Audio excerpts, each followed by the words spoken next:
Oh my God, what is that? Yo, what is up, guys? It's your boy. Hey, man. Hey, quit acting like you ain't excited to see me, man. It's all right. It's all right. I know. Okay. I'm looking at this Dr. Insanity video. Evil dad realizes cops found his disturbing secret. Pops, what you got going on? Pops, what you hide? What you hide? Lawson, his dad, I don't know if you guys know who those dudes are. It's like, I think it's an Italian dude, and his dad. No, I think his dad's.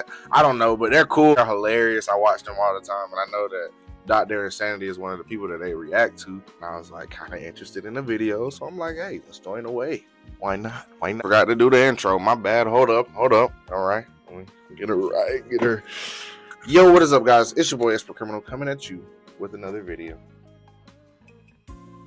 Hey, bro, y'all gonna stop fake flexing on me, bro. Like, I ain't even gonna cap. I got aura. He didn't get stabbed, Vlad, right? shut the fuck up with that shit. So you guys, you know how I said, how don't I have a girlfriend? I also have the same question about friends. But, like I said in the last one, just watch the videos. It says it all there. Yeah, no one like. All right, let's see what we're talking about. You mind if we take a look in her bedroom? Has she ever disappeared before? She doesn't not text me. Mom looks a little rough. What does she normally take with her when she leaves? Her bag, her phone. Her phone's not in here. Not that I've found. So what does it say? Okay, evil dad realizes cop. Okay. The night before, anything, any reason she would So leave. the dad's in the wrong This here. rumor going around, people telling us that she's afraid to come home.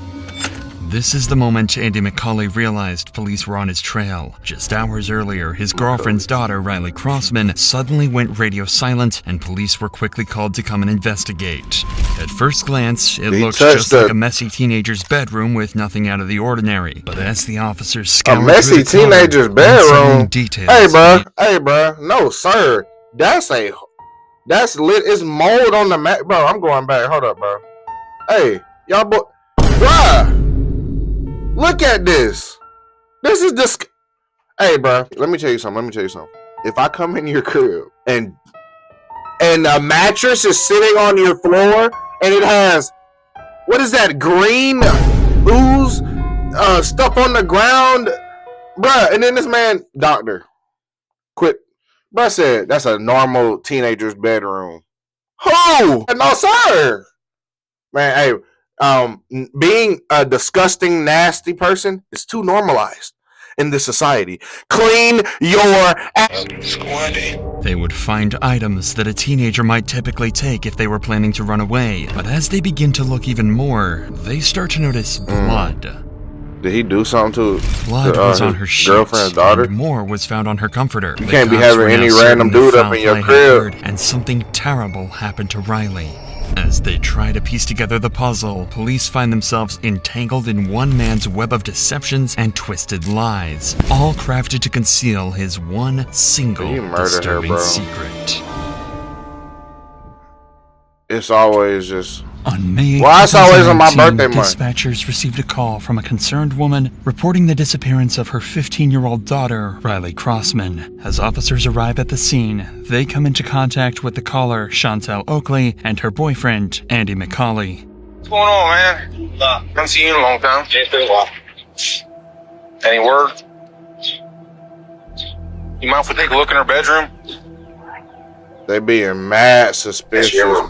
Before? Off rip. I'm a cop. She doesn't not text me when I text her. This is the only mirror we have like this, so I came in yesterday morning, and I don't remember that being there. And especially her glasses, because this is not exactly the way it was. I've been in here digging and looking to see if there was a note or anything like that. According to Riley's mother, this was unlike her, and she wasn't one to run off without telling anyone. Man, and the fact that she talking about, I've been in here digging, clean your house, bro. I know that's not the prominent point. Like, there's obviously something more important happening. But it's like, bro, you can't even find no evidence or nothing to help your case if your house is nasty. Clean your house. Was covered in blood stains. This was highly suspicious, so officers quickly took a sample and sent it off for DNA testing. But for now, officers need to gather as much information as possible from people who last saw Riley, so they decide to question Andy about his whereabouts that day. Bro, look at that. Oh, okay, I'm sorry, I'm done. Or anything, any reason she would leave? No. Okay. There's a rumor going around, people telling us that she was afraid to come home. I don't know if that's, I don't hear how people go sometimes, but that was nothing like that. The eyes, man, the eyes don't lie. She wouldn't have to be her. I mean, they're right. They ain't like that. It's never like that. He says nothing. Yeah. Her mom wasn't even home. Right. She's at work. No, you. They said that she got an argument with you and they didn't want to come home. Look at her, bro. She was like her grandma. She was here ready for this. Doing dishes and everything. Her grandma was here till 7:30. Okay. Debbie. Right. Yeah. When's the last time you saw her? Bro seems like he already had this all planned out. Like he's just too quick on the cusp. Like, and then he don't even seem disturbed. He just seemed like it's just another Wednesday, man. I don't know where she at, bro. She was just in here doing dishes. Your girlfriend's daughter, which if that's your girlfriend and you care for her and you took up the role to be the stepdad, you care to that child to some degree. Why do you seem like this is just another Wednesday? Like, what's happening? Red flag. Number one. Well, number two, well, there's a lot of red flags so far. The house. All right.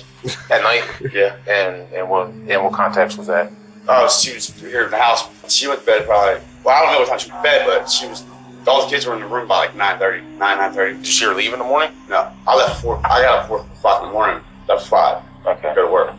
According to family and friends, Andy was never an early riser. In fact, when police interviewed one of his colleagues, Johnny, he stated that he had to go to his house and repeatedly call him to wake him up. But on this particular day, things were different. I'll call him and see if he's up. So that morning, do you remember if you called him or he called you? Wednesday morning. I want to say he called. But this was not the only strange thing about Andy that day. He also told police that he was at work all day, and when cops interviewed another one of his colleagues to verify his alibi, they found out that Andy had left work and was gone for nearly 5 hours. And he gets back at roughly, it's probably 2. Bro, colleagues do not rock with him. So he was going a while. 4, almost 5 hours.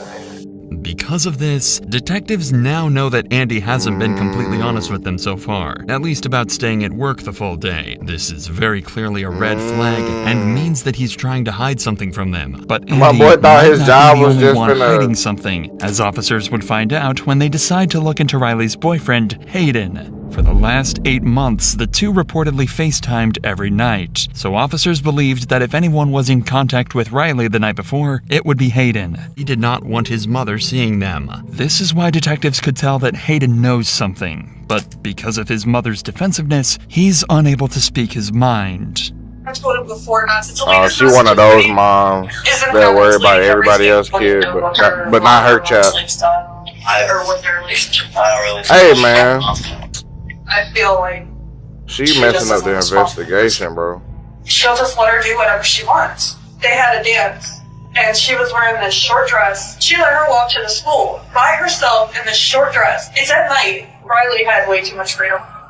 Although this interview was not too fruitful, it pushed Hayden to come forward with a crucial piece of evidence afterwards. A series of disturbing text messages that Riley sent to him the night before she disappeared, saying that Andy was in her room and that she was scared. Immediately, all suspicion was further confirmed around Andy, and officers would later use this information to piece together this dark puzzle. Do you not remember leaving that job site and going to Red Hill? Oh, yeah. Oh, I'm sorry. We did go to, it did. I'm sorry. Stop the cap! Stop the cap! He said, oh, man, yeah. Quit. Alright. We did go to, and did a shelf. How long were you there at Red Hill? Like the rest of the day. Okay. Like the rest of the day. Okay. Were you? You think the rest of the that house the entire time, fixing the shelves? No.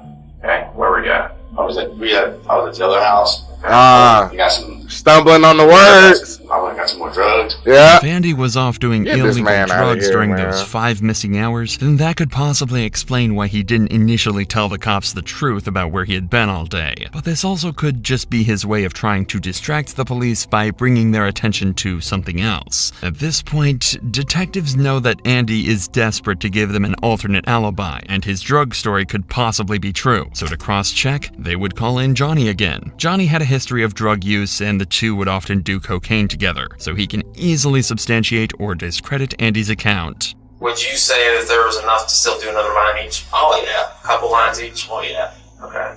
So you wouldn't have to... You didn't need any more coke? No. So now, Andy's story about going to get more drugs isn't adding up. His colleague had already told the cops that they had more than enough cocaine. Hey, what's that Drewski mean? So there would be... Hey, Rod. What's going on? Hey, we got good and bad news. Good news, we got your payment, buddy. Bad news, they gave you life. Sayonara. No reason for them to go get more drugs. Realizing that Andy has been lying, the police decide it's time to confront him and get to the bottom of his deception. What if I told you that I know you weren't the best no-go, and you didn't buy drugs off anybody that day? See what I'm getting at? We went from this story to this story, now we're gonna get a third story. This is one of these times you really need to think of what you're telling me. Full box? Full box? I'm not gonna just throw shit at you. I know you weren't there. I know you didn't buy drugs off your cousin, and I know you didn't use them in that parking lot that day. Where did you go when you left? Went to my house to get the drugs. Okay. I already had them in my house. Okay. I already told Chantel. I still want to tell you I had them in my house. Ah, don't get mad. Don't get mad. Don't get mad. Drugs, If you got and then called. you go back to work, and then what? Considering the discrepancies in each version of the story he tells officers, there is more than enough reason for officers to not trust Andy, like they would express. I'm just telling you the whole part about you being honest. I'm being honest with you. I've been honest with you. I told you shit that I didn't even want to tell you. Okay. See, Being so hey, honest. see, that's what people do when they get caught up. You catch somebody in some dirt that they doing, but you catch them like with evidence, receipts, and like, fam, they will get pissed. They ain't got nowhere to go. They ain't got nowhere to hide, nowhere. They in full view of their BS. So it's like, bruh, their next resort is anger. If they can't lie anymore, they're just gonna get mad. Cornball, throw the book at this dude. I don't even know how. To get some information about some drugs. Matter of fact, I'm pull a DJ Ghost, bro. Let's skip it. Let's see what happened to Buddy, bro, because he just finna sit here and cap. Like, bro, this man's tell me I'm wrong. Bro's not finna sit here and cap for the next 10, 15 minutes. I ain't listen to this. I want to see what happened to Buddy. I want to see what happened to Buddy for real. Okay, well, I wasn't in that room.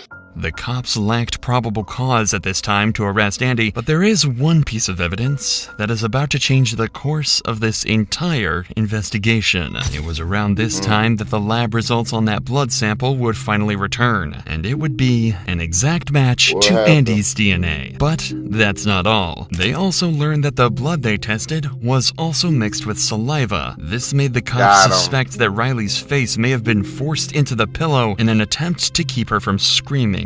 This is an important development, but they still haven't located Riley, and they need to find more information about where Andy was during those 5 missing hours. Luckily, though, all of that can be answered in the CCTV footage that captured all of Andy's movements. There were cameras attached to a nearby high school that captured Andy McCauley leaving his work site. That was the starting point of the investigation for the cops. They knew the direction of his travel, including the facts that he was on Route 9. An eyewitness who knew what Andy's vehicle looked like was able to confirm that she saw his truck backed up into the driveway of Riley's home in the middle of the day when he should have been at work. At this point, the cops believe that Andy killed Riley during the late night or early morning hours, likely to keep her from screaming while he assaulted her. They believe he then hid her body in the bedroom until everyone left, and then later returned to the house when it was empty to pick up her body and dispose of it. Using CCTV footage to guide them, and with the help of police canines trained to pick up Riley's scent, they search a nearby mountainous area. It is there that they tragically find Riley's decomposing body left in a secluded area. While this is the outcome that nobody wanted,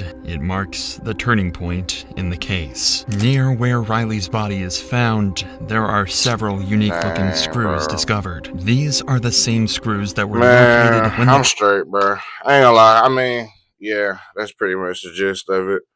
Brad Pie, whatever. Man, rest in peace. What's her name? Riley. bro, it's really some sick, evil, nasty, like, bro, for real, like, genuinely. And then, like, think about it. He was supposed to be a quote unquote father figure, like, literally, like a father figure for her. And he's somebody who, you know, bro, you can't trust nobody out here, man. Hey, bro, watch yourself, be safe. Thank you for watching this video. Dang, man, that sucks, bro. I hate that for old girl, bro. Rest in peace, man. I hope they buried that dude under the jail, gave him the what sentence or whatever, you know. Anyway, I love you guys. Thank you for watching. Peace.